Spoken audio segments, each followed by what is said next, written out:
Hi everybody, this is the Pirate Hunter.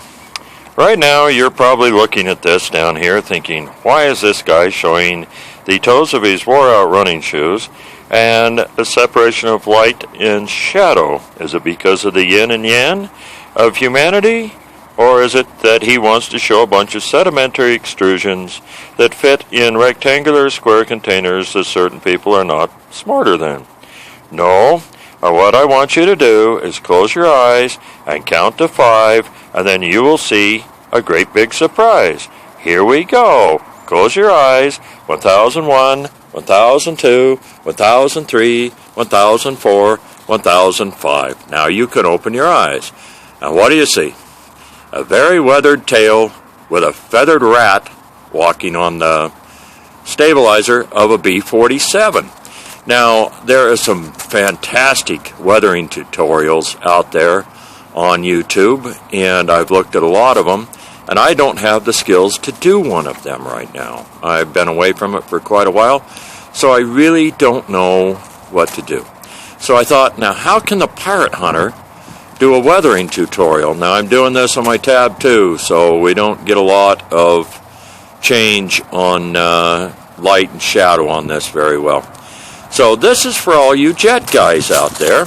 This is a B-47 setting at the Hill Aerospace Museum. Excuse the shakiness and the moving, but I'm doing it as I'm walking here. So as you look, you can see this is real weathering, boys and girls, and it gives you an idea of what it is like.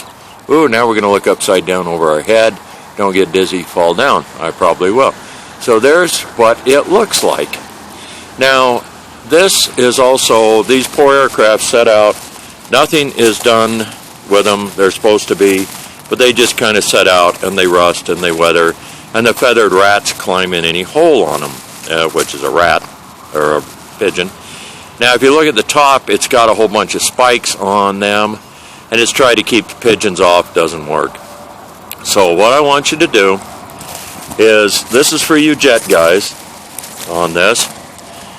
So what I want you to do, you World War II guys, so that you don't feel you're being neglected, I want you to close your eyes as I'm walking along here, trying to get as much detail on this as I can for you. Well, I said it's on my tab 2. So now what I want you World War II guys to do, they're like propeller-driven aircraft. I'd like you to close your eyes and count to 5, and I'll give you a great big surprise. Okay? 1001, 1002, 1003, 1004, 1005. There, now you can open your eyes, and we have a B-29 setting here. As you can see, space is rather limited because the wing of the B-47 setting right under the wingtip of the B-29. Now here is some weathering on this. This is possibly the wrong time of day to try to do this with the sun the way it is, the shadow. If anybody would like, I can come back, leave me a comment on the video on this, and I'll come back and try to get some close-up standalone photographs of this. There's weathering on the leading edge of the wing. I'll try to get over the other side. A great big Hamilton Standard prop on this. As you can see, they've tried to screen off a bunch of this, but it doesn't work. The rats are still there. So I said I'm trying to get some of the detail on this, but that works. There's the leading edge on that up there. If I'm making you a little dizzy, yeah, there's other aircraft in the background. If I'm making you a little dizzy, I apologize, but like I said, I'm doing this with my tab 2 on it. So I'm trying to not go too fast on this. Left main landing gear. Prop I just about walked into. There's the chipping effects on the leading edge of the prop.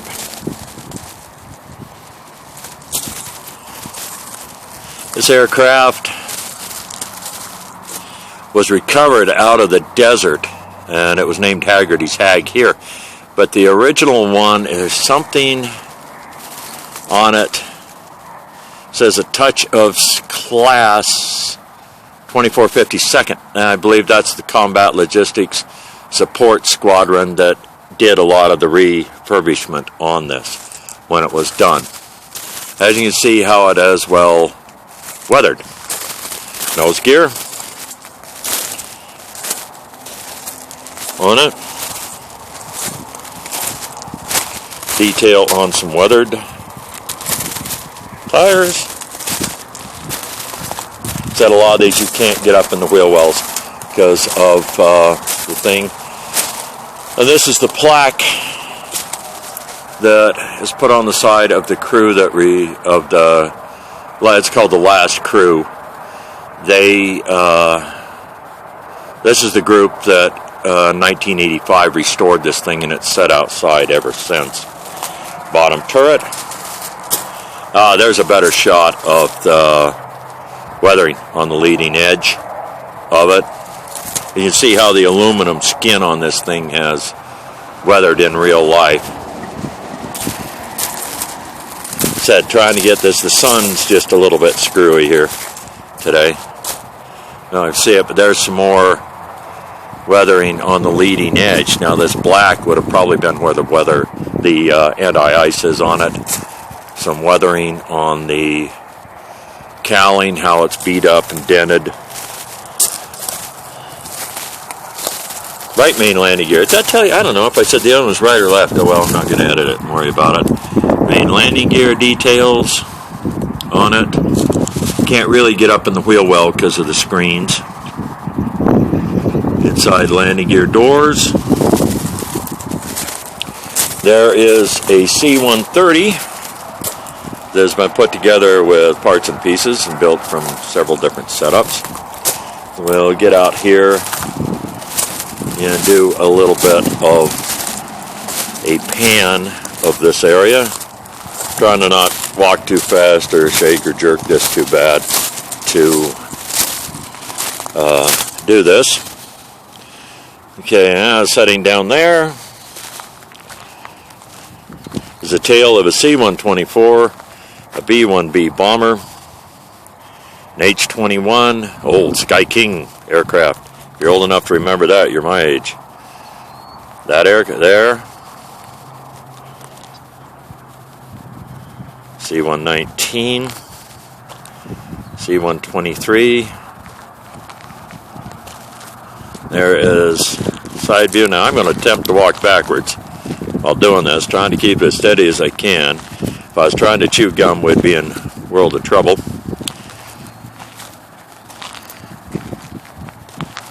On it.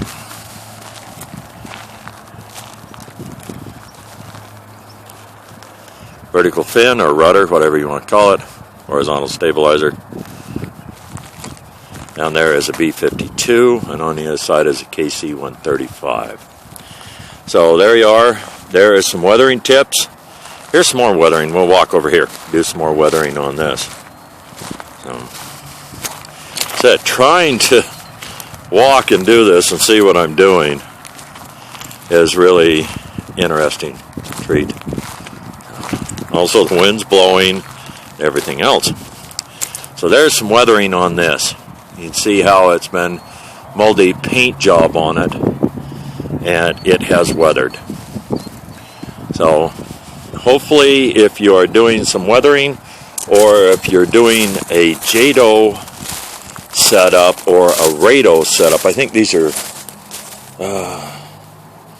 RATOs, rocket motors. So if you're doing a RATO setup on a C-130, there you have a setup on how it goes on both sides. It's the same on both sides. These are inert, and you can see how they are formed along and point at different angles on the aircraft. So hopefully this helps you on some weathering techniques. We go up. I don't know if you can see it under this or not, but hopefully this will help you on some weathering techniques. On actual weathering on aircraft, that sit outside that a lot isn't done to take care of them, which is sad. But the museum here is trying to raise enough money to build a big enough hangar to put all these inside, and that is a really big hangar, trust me, because these are some big aircraft. So there you are, and this is a chapel on the base here, that was moved down here. They were going to destroy it, and a preservation group managed to get it taken care of and get it moved down here. So it did not get destroyed. Once again, this is the Pirate Hunter, and hopefully this will help you on your weathering. And tomorrow I will have a video for you manly men armor guys. This is for you manly men aircraft guys. We know who you are, and we know what you build.